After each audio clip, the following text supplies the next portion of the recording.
തണൽ മാത്രമല്ല, താങ്ങ് കൂടിയാണ് കുടുംബം. Cover story GK Edathanattukara. 10 മക്കളെ നോക്കാൻ ഒരമ്മക്ക് പ്രയാസമില്ലാത്ത കാലമുണ്ടായിരുന്നു. ഇന്ന് ഒരമ്മയെ നോക്കാൻ 10 മക്കൾക്ക് പ്രയാസമായ കാലമാണ്. ഈ പുരോഗതി ഒരു വിലാപമായി മാറിയ കാലമാണിത്. ഒരു അമ്മ കഥ പറയാം. അയാൾ ഒരു ഡോക്ടറായിരുന്നു.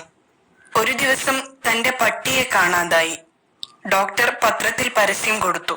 പട്ടിയെ കാണാനില്ല, കണ്ടുകിട്ടുന്നവർ വിവരമറിയിക്കുക. നല്ല പാരിതോഷികം നൽകുന്നതാണ്. Phone number. അടുത്ത ദിവസം വൃദ്ധസദനത്തിൽ നിന്ന് അയാൾക്ക് വന്ന ഫോൺ മെസ്സേജ്: താങ്കളുടെ അമ്മയും പട്ടിയും ഇവിടെ സുഖമായിരിക്കുന്നു, വിഷമിക്കേണ്ടതില്ല. സ്വന്തം കുട്ടിക്ക് അമ്മയോടില്ലാത്ത സ്നേഹം പട്ടിക്കുണ്ട്. അതുകൊണ്ടാണ് പട്ടി അമ്മയുടെ കൂടെ പോയത്. കുട്ടി പട്ടിയേക്കാൾ അധപ്പതിച്ചത് അറിവില്ലാത്തതിനാലല്ല. വിശുദ്ധ ഖുർആൻ 100-ാം അധ്യായം 6-ാം വാക്യത്തിൽ മനുഷ്യന്റെ ഒരു സ്വഭാവം പറയുന്നുണ്ട്. പടക്കളത്തിൽ തന്റെ യജമാനനോട് നന്ദി കാണിക്കുന്ന കുതിരയെ ഉദാഹരിച്ചുകൊണ്ടാണത് പറയുന്നത്. തീർച്ചയായും മനുഷ്യൻ തന്റെ രക്ഷിതാവിനോട് നന്ദി കെട്ടവൻ തന്നെ. സ്വന്തം സൃഷ്ടാവായ രക്ഷിതാവിനോട് നന്ദികേട് കാണിക്കുന്ന മനുഷ്യർക്ക് സ്വന്തം മാതാപിതാക്കളായ രക്ഷിതാക്കളോട് നന്ദികേട് കാണിക്കാനും തടസ്സമുണ്ടാവുകയില്ല.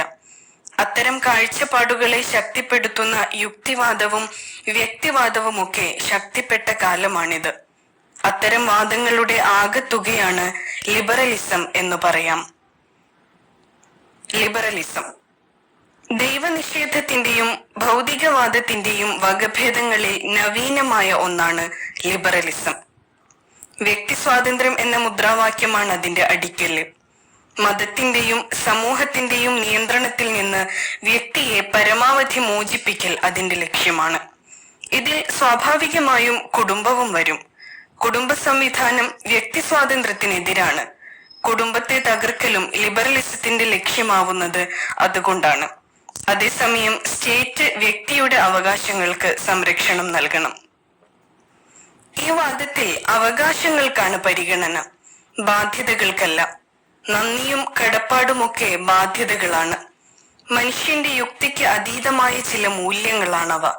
മനുഷ്യന്റെ ധാർമ്മിക ബോധവുമായിട്ടാണ് അതിന്റെ ബന്ധം, യുക്തിബോധവുമായിട്ടല്ല.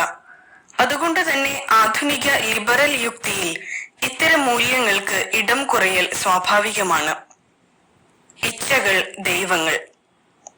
വ്യക്തിയെ ദൈവത്തിന്റെ സ്ഥാനത്ത് പ്രതിഷ്ഠിക്കുകയാണ് യഥാർത്ഥത്തിൽ ആധുനിക ലിബറലിസം. വ്യക്തിക്ക് തോന്നുന്നത് പോലെ ജീവിക്കാൻ സ്വാതന്ത്ര്യമുണ്ടാവണം. എത്രത്തോളം എന്ന് ചോദിച്ചാൽ, വേണമെങ്കിൽ ഒരു ആണിന് ഞാൻ പെണ്ണാണ് എന്ന് പറഞ്ഞ് പെണ്ണായി ജീവിക്കാൻ സ്വാതന്ത്ര്യം വേണം. ഒരു പെണ്ണിന് ഞാൻ ആണാണ് എന്ന് പറഞ്ഞ് ആണായി ജീവിക്കാനും സ്വാതന്ത്ര്യം വേണം. ഇങ്ങനെ വിചിത്രമായ പല വാദങ്ങളും ലിബറലിസം ഉയർത്തുന്നുണ്ട്. മായ ഒരു ഇടപെടലും ഉണ്ടായിക്കൂടാ. മൈ ബോഡി മൈ ചോയ്സ്, എന്റെ ശരീരം എന്റെ തെരഞ്ഞെടുപ്പ് പോലെയുള്ള മുദ്രാവാക്യങ്ങൾ ലിബറൽ കാഴ്ചപ്പാടിന്റെ ഉൽപ്പന്നമാണ്. അതിരുകളില്ലാത്ത ആഗ്രഹങ്ങളുടെ ഉടമയാണ് മനുഷ്യൻ. അവയിൽ നല്ലതും ചീത്തയുമുണ്ട്. അവയുടെ സാക്ഷാത്കാരം ജീവിത ലക്ഷ്യമാകുന്നതോടെ മനുഷ്യൻ സ്വാഭാവികമായും തോന്നുന്നത് പോലെ ജീവിക്കുന്ന തോന്യാസിയായി മാറും.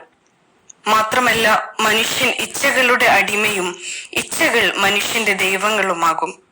വിശുദ്ധ ഖുർആനിലെ 25-ാം അധ്യായം 43-ാം വാക്യത്തിൽ തന്റെ ദേഹേച്ഛയെ ദൈവമാക്കിയവനെ നീ കണ്ടോ എന്ന് പ്രവാചകനോട് ദൈവം ചോദിക്കുന്നതായി കാണാം. സ്വാതന്ത്ര്യത്തിന്റെ ഭാരം. അതിരുകളില്ലാത്ത സ്വാതന്ത്ര്യം ഒരു സങ്കല്പം മാത്രമാണ്, യാഥാർത്ഥ്യമല്ല. സ്വന്തം ഇഷ്ടപ്രകാരം ആരും ഇവിടെ ജനിക്കുന്നില്ല. ജനിച്ച കാലഘട്ടം, മാതാപിതാക്കൾ, ആണ്, പെണ്ണ്, നാട്, വീട് ഇങ്ങനെയുള്ളതൊന്നും ആരും തെരഞ്ഞെടുത്തതല്ല. സ്വന്തം തോന്നലുകൾക്കനുസരിച്ച് ആർക്കും ഇവിടെ ജീവിക്കാനും കഴിയുന്നില്ല. സുഖം, ദുഃഖം, ആരോഗ്യം, രോഗം, സമ്പന്നത, ദാരിദ്ര്യം, സൗന്ദര്യം, വൈരൂപ്യം, പ്രശസ്തി, അപ്രശസ്തി ഇവയൊന്നും തോന്നുന്ന പോലെ ജീവിതത്തിൽ ഉണ്ടാക്കാനോ ഇല്ലാതാക്കാനോ ആർക്കും സാധ്യമല്ല. സ്വന്തം ഇച്ഛപ്രകാരം മരിക്കാൻ പോലും മനുഷ്യന് കഴിയാറില്ല. മരിക്കാതിരിക്കാനാണ് മോഹം, പക്ഷെ മരിക്കും. എന്ന്, എപ്പോൾ, എവിടെ, എങ്ങനെ, ഇതെല്ലാം മനുഷ്യന് അജ്ഞാതമാണ്. ആത്മഹത്യ ചെയ്യാൻ ശ്രമിച്ചിട്ട് പോലും പരാജയപ്പെടുന്നവരുണ്ട്. ഇങ്ങനെയുള്ള മനുഷ്യനാണ് പറയുന്നത് തന്റെ മേൽ തനിക്ക് തന്നെയാണ് അധികാരം എന്ന്. ഈ വാദം യഥാർത്ഥത്തിൽ ഒരു തമാശ മാത്രമാണ്. ഈ തമാശയെ കാര്യത്തിൽ എടുക്കുന്ന വ്യക്തിവാദികൾ യഥാർത്ഥത്തിൽ യുക്തിശൂന്യരാണ്. ഗൗരവത്തോടെ ചിന്തിക്കാൻ കഴിയുന്നവനാണ് മനുഷ്യൻ. അതുകൊണ്ട് തന്നെ ജീവിതം വിലപ്പെട്ടതാണ്. ഈ വിലപ്പെട്ട ജീവിതത്തെ ഇക്കൂട്ടർ ഒരു തമാശയാക്കുകയാണ് ചെയ്യുന്നത്. ഈ ക്രൂരമായ തമാശ ഫലത്തിൽ മനുഷ്യനെ തന്നെയാണ് ഇല്ലാതാക്കുന്നത്. മനുഷ്യ സംസ്കാരം നിലനിൽക്കുന്നതിന്റെ രഹസ്യം യഥാർത്ഥത്തിൽ കുടുംബമാണ്. അതൊരു ദൈവിക സ്ഥാപനമാണ്. അതിന്റെ ഘടന ഏതെങ്കിലും ഭരണഘടനയിൽ എഴുതി ചേർക്കപ്പെട്ടതല്ല.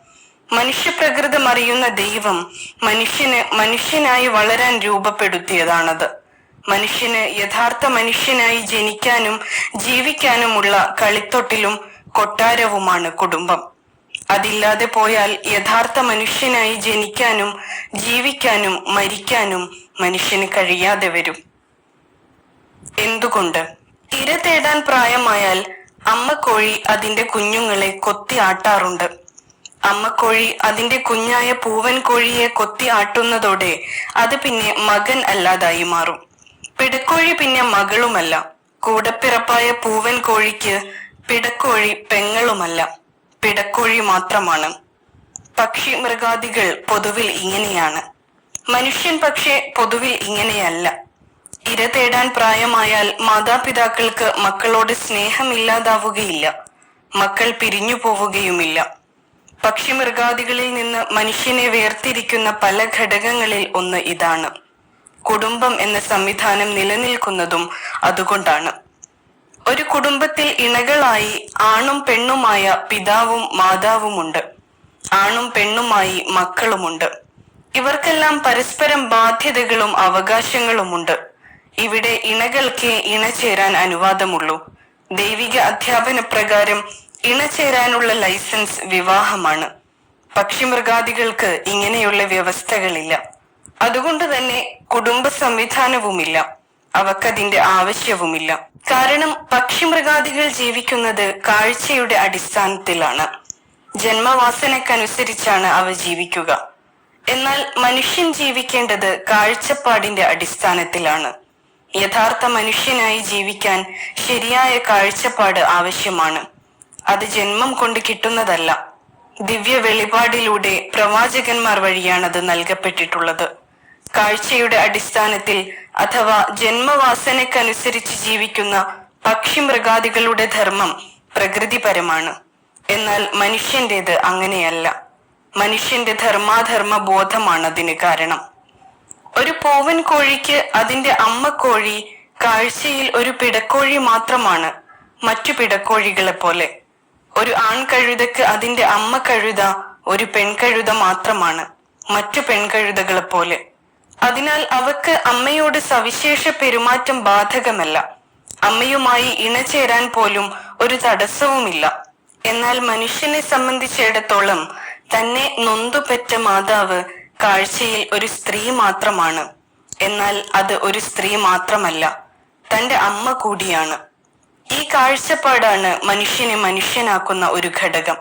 ഈ കാഴ്ചപ്പാടാണ് സദാചാരത്തിന്റെ അടിസ്ഥാനം. കുടുംബം എന്ന ദൈവിക സ്ഥാപനത്തിന്റെ അടിപ്പടവാണ് സദാചാരം. ഈ കാഴ്ചപ്പാട് അഥവാ സദാചാരം പക്ഷിമൃഗാദികൾക്ക് ബാധകമല്ല. കാരണം അവ കാഴ്ചയുടെ അടിസ്ഥാനത്തിലാണ് ജീവിക്കുന്നത്, കാഴ്ചപ്പാടിന്റെ അടിസ്ഥാനത്തിലല്ല. ലിബറലിസം കാഴ്ചയുടെ അടിസ്ഥാനത്തിൽ ജീവിക്കാനാണ് മനുഷ്യനെ പ്രേരിപ്പിക്കുന്നത്. അങ്ങനെ വരുമ്പോൾ അമ്മ സ്ത്രീ മാത്രമാണ്, സദാചാരം അന്ധവിശ്വാസവും. കൺസെന്റ് അഥവാ സമ്മതമുണ്ടെങ്കിൽ മാതാവുമായും ഇണചേരാം. ലിബറലിസം അനുസരിച്ച് പക്ഷിമൃഗാദികളിൽ നിന്നുള്ള മനുഷ്യന്റെ പുരോഗതി സമ്മതം എന്ന നിബന്ധനയിൽ മാത്രമാണ്. ഈ അധപതനം ഇവിടെ മാത്രം ഒതുങ്ങുകയില്ല. മനുഷ്യ നാഗരികതയെ മുച്ചൂടും ബാധിക്കുന്ന ഒരു വൻ വിപത്താണത്. ഒരു ന്യായം. പാറി നടക്കും പറവകളൊന്നും വേളി കഴിക്കാറില്ല. കൂടെയുറങ്ങാൻ മാരേജ് ആക്റ്റും താലിയുമൊന്നും വേണ്ട. ജനകീയമായൊരു സിനിമാ ഗാനത്തിലെ വരികളാണിത്. പക്ഷികൾ വേളി കഴിക്കുന്നില്ല എന്ന ന്യായമാണ് വിവാഹത്തിനെതിരെ ഇവിടെ ഉന്നയിക്കുന്നത്. പക്ഷിമൃഗാദികൾ വേളി കഴിക്കുന്നില്ലെന്ന് ആരാണ് പറഞ്ഞത്? തെറ്റാണ് ആ പറയുന്നത്. വേളി കഴിക്കുക എന്നാൽ ഒരു നിയമത്തിന് വിധേയമാവലാണ്. ഓരോ ജീവിക്കും എല്ലാ കാര്യത്തിലും അതിന്റെ പ്രകൃതമനുസരിച്ച് ചില നിയമവ്യവസ്ഥകളുണ്ട്. ചില ജീവികൾക്ക് ഇണചേരാൻ സീസൺ വരെയുണ്ട്. ഗർഭിണിയായ പശുവുമായി കാള ഇണചേരാറില്ല. അവയുടെ സ്വാതന്ത്ര്യം നിയമവിധേയമാണെന്നർത്ഥം. അതിനാൽ ബലാത്സംഗം ചെയ്ത് കൊല്ലൽ പോലെയുള്ള അതിക്രമങ്ങൾ അവക്കിടയിലില്ല. പ്രകൃതിപരമായ ചില നിയമങ്ങളും നിയന്ത്രണങ്ങളും അവക്ക് ദൈവം നൽകിയിട്ടുണ്ട് എന്നർത്ഥം. മനുഷ്യന് നിയമങ്ങളും നിയന്ത്രണങ്ങളും പ്രകൃതിപരമായിട്ടല്ല, ധാർമ്മികമായിട്ടാണ് നൽകിയിട്ടുള്ളത്. അവ അനുസരിക്കാനും ധിക്കരിക്കാനും മനുഷ്യന് സ്വാതന്ത്ര്യമുണ്ട്. മനുഷ്യ ജീവിതം ദൈവത്തിന്റെ പരീക്ഷണമാകുന്നത് ഇവിടെയാണ്. ദൈവാനുസരണം ധാർമ്മികതയിലേക്കും ധാർമ്മികത സ്വർഗത്തിലേക്കുമാണ് മനുഷ്യനെ നയിക്കുക. ദൈവധിക്കാരം അധാർമികതയിലേക്കും അധാർമികത നരകത്തിലേക്കും നയിക്കും. ഇതാണ് ദൈവിക അധ്യാപനത്തിന്റെ കാമ്പും കാതലും. മനുഷ്യനായി ജനിക്കാൻ. മനുഷ്യൻ യഥാർത്ഥ മനുഷ്യനാവുന്നത് പല ഘടകങ്ങൾ ചേരുമ്പോഴാണ്.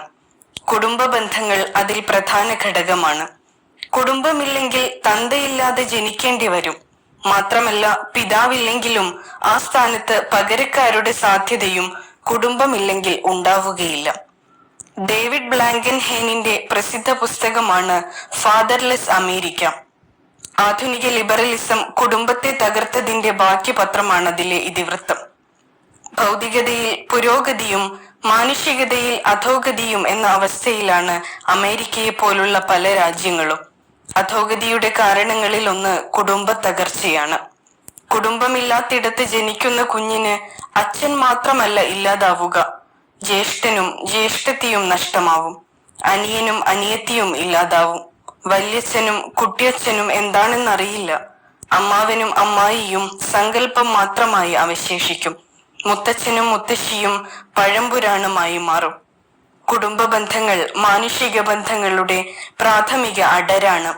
അതെന്താണെന്ന് അറിയാത്ത ഒരാൾക്ക് മനുഷ്യബന്ധങ്ങളുടെ അർത്ഥം അറിയാതെയാകും. അങ്ങനെ വളർന്ന ഒരാൾ മനുഷ്യപ്പറ്റുള്ള ഒരു നല്ല മനുഷ്യനാവാനുള്ള സാധ്യത വളരെ കുറയും. സ്വാഭാവികമായും അങ്ങനെ വളരുന്ന സമൂഹം അവകാശങ്ങളെക്കുറിച്ച് മാത്രമാണ് ചിന്തിക്കുക. ബാധ്യതകളെ പ്രതി അവർ അജ്ഞരായിരിക്കും. അതുകൊണ്ടാണ് ഒരു ലിബറൽ മുഖ്യൻ വയനാട് ചൂരൽമല ദുരന്ത സ്ഥലത്തെ സേവനത്തെക്കുറിച്ച് അത് ഗവൺമെന്റ് ചെയ്തുകൊള്ളും എന്ന് പറഞ്ഞ് പുച്ഛിച്ചത്. മനുഷ്യനായി ജീവിക്കാൻ. മനുഷ്യന് യഥാർത്ഥ മനുഷ്യനായി ജീവിക്കാനും കുടുംബം ഒരു അനിവാര്യ ഘടകമാണ്. കാരണം മിക്കവാറും എല്ലാ മാനുഷിക മൂല്യങ്ങളും മുളപൊട്ടുന്നത് കുടുംബത്തിൽ നിന്നാണ്. സ്നേഹം, വാത്സല്യം, കാരുണ്യം, പങ്കുവെപ്പ്, ക്ഷമ, സഹനം, സഹകരണം, സേവനം, സഹായം, ഇങ്ങനെയുള്ള മാനുഷിക മൂല്യങ്ങളാണ് മനുഷ്യനെ യഥാർത്ഥ മനുഷ്യനാക്കുന്നത്. മനുഷ്യന്റെ യുക്തിക്കപ്പുറമുള്ള കാര്യങ്ങളാണിവ. ഇത്തരം മാനുഷിക മൂല്യങ്ങളെ വളർത്തിയെടുക്കാനും പ്രയോഗിക്കാനുമുള്ള വേദിയാണ് കുട്ടികൾ മുതൽ വൃദ്ധർ വരെ ഉൾക്കൊള്ളുന്ന കുടുംബം. സമൂഹത്തിൽ വൃദ്ധരുടെ സ്ഥാനം താരതമ്യേന ചെറുതാണ്. എന്നാൽ കുടുംബത്തിൽ പ്രായം കൂടുന്നതിനനുസരിച്ച് ആളുകളുടെ നിലയും വിലയും വർദ്ധിക്കുകയാണ് ചെയ്യുക. കാരണവന്മാർ എന്ന പദവി അവർക്ക് ഒരു അംഗീകാരവും കുടുംബത്തിന് അലങ്കാരവുമാണ്. ജീവിതത്തിന്റെ അവസാന നാളുകളിൽ സ്നേഹിക്കപ്പെട്ടും പ്രത്യേകം പരിഗണിക്കപ്പെട്ടും ജീവിക്കാൻ ആരും ആഗ്രഹിച്ചു പോകും. അതിന് ഇടം കിട്ടുന്ന ഒരേയൊരു ഇടമാണ് കുടുംബം. ഇത്തരം മാനുഷിക മൂല്യങ്ങളെ പഠിക്കാനും പഠിപ്പിക്കാനും അവ പ്രയോഗിക്കാനും സാധ്യത കുറഞ്ഞ ഇടമാണ് ലിബറലിസം നിർമ്മിക്കുന്ന സ്വതന്ത്ര ലോകം. അതുകൊണ്ട് തന്നെ അത് മനുഷ്യവിരുദ്ധമാണ്. കുട്ടികൾ, വൃദ്ധർ, രോഗികൾ, ശാരീരികമോ മാനസികമോ ആയ വെല്ലുവിളികൾ നേരിടുന്നവർ തുടങ്ങിയവർക്കെല്ലാം കുടുംബം തണൽ മാത്രമല്ല, താങ്ങ് കൂടിയാണ്. എന്നാൽ ഇങ്ങനെയുള്ളവർക്ക് നേരെ ദയാവധത്തിന്റെ കൈകൾ നീളട്ടെ എന്നാണ് ലിബറലിസത്തിന്റെ വക്താക്കളായ ചില ബുദ്ധിജീവികളുടെ നിർദ്ദേശം. വിശുദ്ധ ഖുർആനിന്റെ ആഹ്വാനം. മനുഷ്യന് സന്മാർഗമായിട്ടാണ് വിശുദ്ധ ഖുർആൻ അവതരിച്ചിരിക്കുന്നത്. ഖുർആനിലെ 4-ാം അധ്യായം തുടങ്ങുന്നത് തന്നെ ദൈവത്തെ സൂക്ഷിക്കുന്നതോടൊപ്പം കുടുംബ ബന്ധങ്ങൾ കൂടി സൂക്ഷിക്കാൻ ഊന്നി പറഞ്ഞുകൊണ്ടാണ്. ജനങ്ങളെ, നിങ്ങളുടെ നാഥനെ സൂക്ഷിക്കുക. ഒരൊറ്റ സത്തയിൽ നിന്ന് നിങ്ങളെ സൃഷ്ടിച്ചവനാണവൻ. അതിൽ നിന്നു തന്നെ അതിന്റെ ഇണയെ സൃഷ്ടിച്ചു. അവ രണ്ടിൽ നിന്നുമായി ധാരാളം പുരുഷന്മാരെയും സ്ത്രീകളെയും അവൻ വ്യാപിപ്പിച്ചു. ഏതൊരു ദൈവത്തിന്റെ പേരിലാണോ നിങ്ങൾ അന്യോന്യം അവകാശങ്ങൾ ചോദിക്കുന്നത്, അവനെ സൂക്ഷിക്കുക, കുടുംബ ബന്ധങ്ങളെയും. തീർച്ചയായും ദൈവം നിങ്ങളെ സദാ ശ്രദ്ധിച്ചു കൊണ്ടിരിക്കുന്നവനാണ്.